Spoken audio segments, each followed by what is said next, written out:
Thanks for coming here about our work using state transition and STSM models to evaluate post-fire vegetation recovery and habitat restoration for sage-grouse. I want to start by acknowledging my co-authors for this work, Julie Heinrichs from Colorado State University, and Dave Pike, Pete Coates, and Cam Aldridge from USGS. Fire is one of multiple natural and anthropogenic factors contributing to declining, degraded, and increasingly fragmented sagebrush landscapes across the western United States.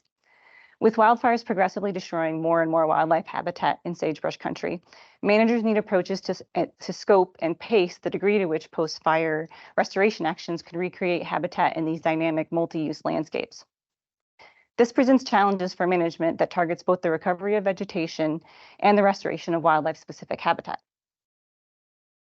This is particularly important for sagebrush obligate wildlife like the greater sage-grouse that depend on sagebrush to fulfill multiple aspects of their life history.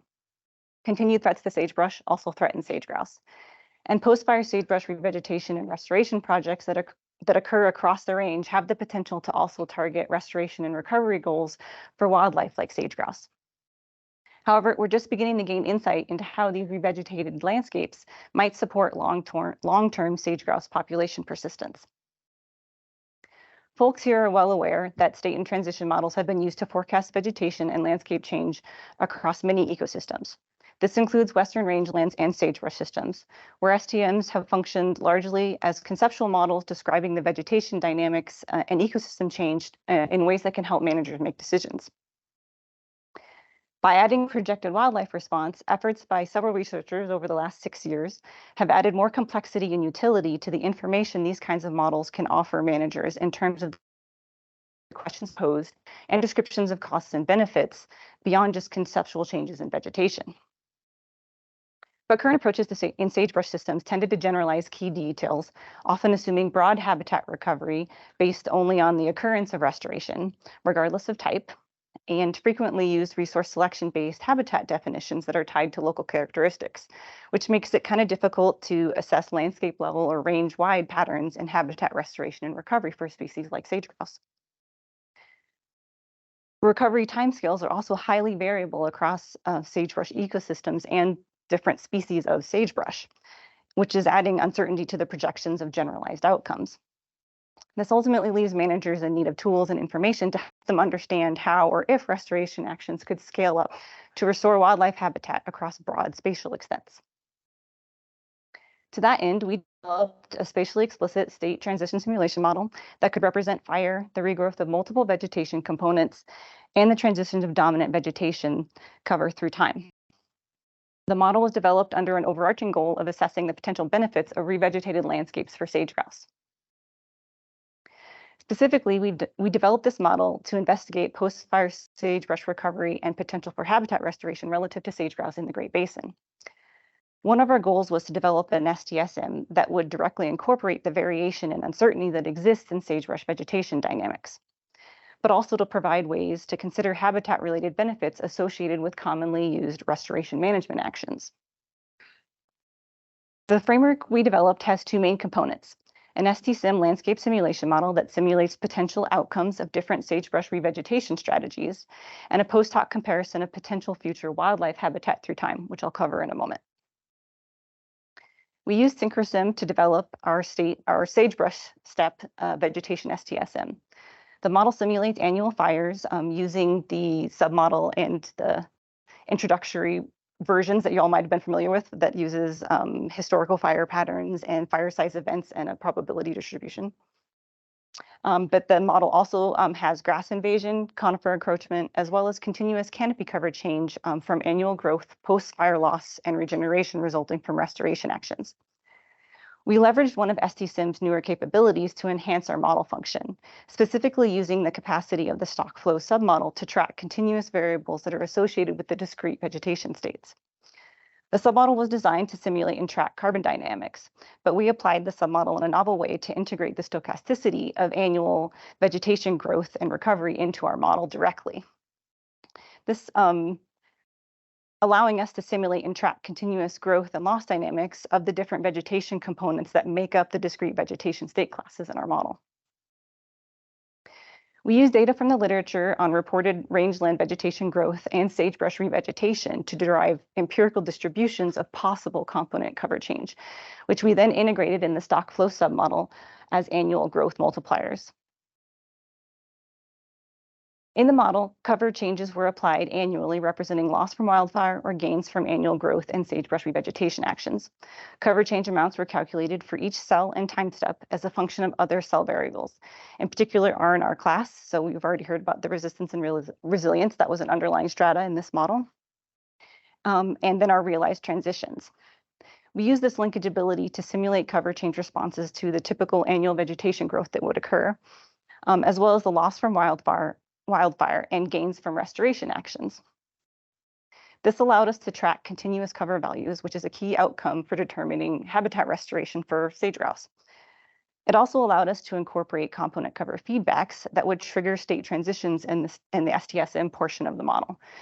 So an example of this is we actually used the amount of annual grass in the landscape to potentially double the probability of fire occurring. So a phenomenon that's sort of well documented in rangeland systems. So restoration transitions constrain treatment to be applied constrain treatment of the sagebrush regrowth factors that we had to be applied in burned target area sizes. So these were represented by designated effort levels in our model. So different treatment area sizes would apply different areas of vegetation regrowth, with no restoration signifying natural post-fire vegetation regeneration. In the model, increased post-fire sagebrush regrowth rates were applied to sagebrush cover component values within a burn. And annual vegetation growth rates would then be applied to the other vegetation components, both inside and outside the burn. We then cross-referenced the simulation model's projected outcomes with wildlife habitat criteria. For this analysis, we used categorical classifications of the amount of sagebrush and perennial grass canopy cover that are frequently used as guidelines for habitat management for sage-grouse, which were now conveniently being tracked in the stock flow portion of the submodel. To put this model in action, we developed STSMs for 3 sage-grouse priority areas of conservation, or PACs, in the Great Basin. We chose PACs along the Northern California-Oregon border, Nevada, and Utah. These PACs represented small to medium-sized landscapes with variable amounts of potential degradation from annual grass and juniper encroachment. We developed a suite of restoration scenarios that included passive restoration, which was equivalent to natural regrowth, sagebrush seeding, and lower high-density sagebrush planting. We included effort by varying the amounts of a burned area an action was applied over and the duration of application. We ran simulations for a 50-year duration, combining action and effort levels to create output for 13 alternate restoration scenarios. We then built seasonal habitat layers at 10-year intervals for a subset of the best seeding, planting, and multi-year scenarios to contrast with the no-action passive restoration scenario, and use the resulting time series of future habitat maps to compare the total amount of area and the proportion of the landscape meeting suitable or marginally suitable habitat classifications for sage-grouse. We also evaluated the change in habitat class from simulation beginning to end, which for this simulation was 2018 was the start condition that we used. Our scenarios for alternate restoration strategies produce similar habitat outcomes. There are minimal differences in the total amount of area in each class across restoration scenarios. Overall, the proportion of the landscape in the best classes declined or remained a low proportion of landscapes, with less than a quarter of landscape meeting spring suitable habitat requirements for sage-grouse. We found a similar pattern for summer habitat requirements, with less than or equal to a quarter of landscapes meeting that condition. Only potential winter habitat was shown to encompass larger proportions of the landscape. And this was partly because those criteria really rely on the sagebrush cover levels and at a higher level than sage-grouse require in spring and summer seasons. Overall, most of our PAC landscapes met marginally suitable to suitable habitat requirements. After 50 years, alternate post-fire restoration strategies showed similar trajectories of potential change in habitat class. Generally, greater than 50% of landscapes were projected to remain in the same habitat class that they were classified in 2018. So little change from start to end of simulation. Across our scenarios, revegetation actions led to similar outcomes relative to no restoration action being taken. Sagebrush regeneration was generally insufficient to meet habitat cover requirements for sage-grouse for at least 10 years post-fire. And deteriorated habitat and cover conditions often persisted in burned areas through 50 years post-fire. Our landscape simulations suggest that extant habitat persisted, but that sagebrush revegetation alternatives that we explored didn't necessarily create broad-scale habitat for sage-grouse. Small population gains in habitat coincided with the more degraded landscapes of our case studies that we explored, which could benefit local sage-grouse populations at those types of sites or in more degraded areas in general.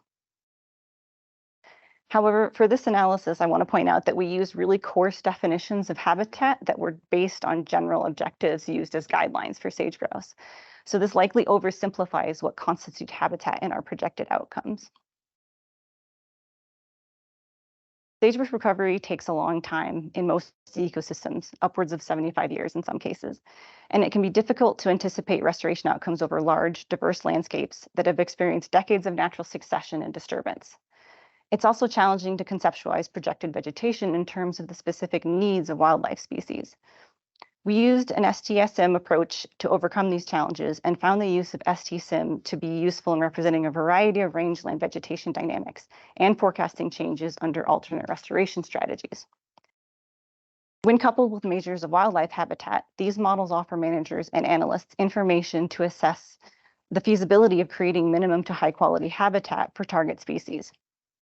Our model and approach allows multiple vegetation components regularly used as habitat restoration and recovery criteria to be evaluated and can be applied to broader local scale sagebrush steppe landscapes.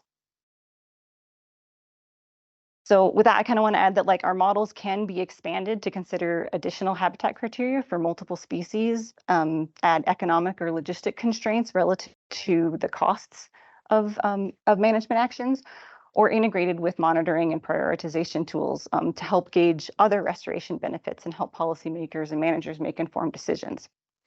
Ultimately, the framework and approach that we used to develop this STSM could be used to inform management decisions and restoration planning for entire sagebrush communities or targeted to specific species of conservation concern. So funding support for this work comes from the Bureau of Land Management and USGS.